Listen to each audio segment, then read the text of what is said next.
Hi guys, so you're seeing this video as a tutorial on how to log in and manage your digital portfolio in your art class. So whether you have Mrs. Green, or myself, Mr. Triner, you're going to be using this platform in Art 1 and Art 2.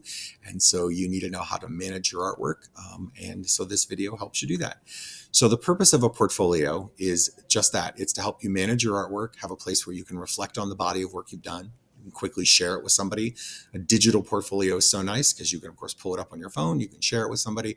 And as I said, it also helps keep you organized so that you know what you've already learned and how you're growing as an artist. So how do you set up your portfolio? So if you're in Art 1 and Art 2, are going to be using a platform called Seesaw. You can log in through your Chromebook or on your phone.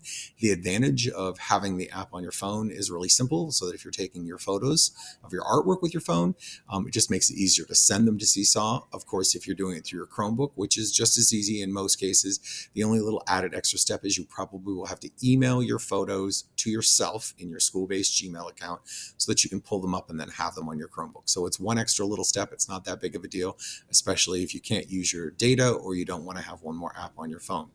Once you then log into Seesaw, they're going to ask you if you're a student. You're obviously going to click yes. You're going to say that you want to link it to your school-based Google account, as it says here on the screen, and you're going to opt that you are a new student. Now, the only exception to that would be is if you have set up a Seesaw account, maybe in middle school or in another classroom. You're going to click that you're an existing student, and then you're going to take the same join code that we're going to share with you, and you're going to put it in there, and it will link you to our class. If you are a new student, obviously click that button, and the same process. You'll get a join code from us. If you're absent the day that we do this process in class together, of course, you just need to ask your teacher, and they'll hook you up with the join code. So what is the first semester? In our art class, especially I'm talking for Art 1, you're going to expect it to have 3 photos of your artwork. So 3 selected works of art. Those could include sketchbooks that will be in your Seesaw portfolio. In every case, they need to be cropped and well edited, and they need to have captions, which we'll talk about in a minute. You want to choose your strongest 3 works to put inside that portfolio.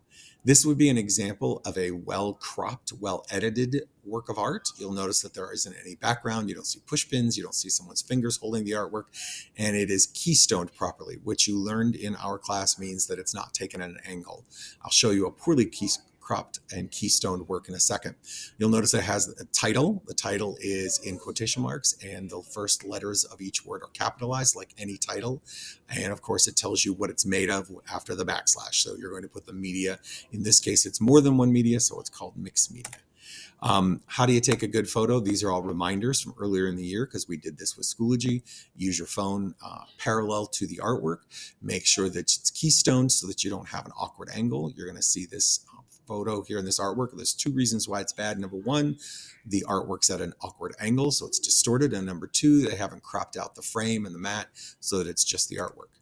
Here's the same work of art. I'll move myself. That's been cropped and edited, and so you'll notice that it is done properly. This would be considered an A in photo quality. So when you have it, when you start selecting artwork, I'm going to hit escape here. I'm going to show you what it looks like in Seesaw. So once you get into Seesaw, as a general rule, you're going to see something that looks like this. And you're going to see, in this case, I've uploaded a sample work of art by a student in the past. This is obviously a painting of a roller coaster. You'll notice that it has the title and it has the media that it's made from. Anytime that you want to add a photo, you're simply going to click on the giant plus button. It goes to add. You're going to then, in your case, it's going to say add work. Mine says post student work because, of course, I'm logged in as a teacher.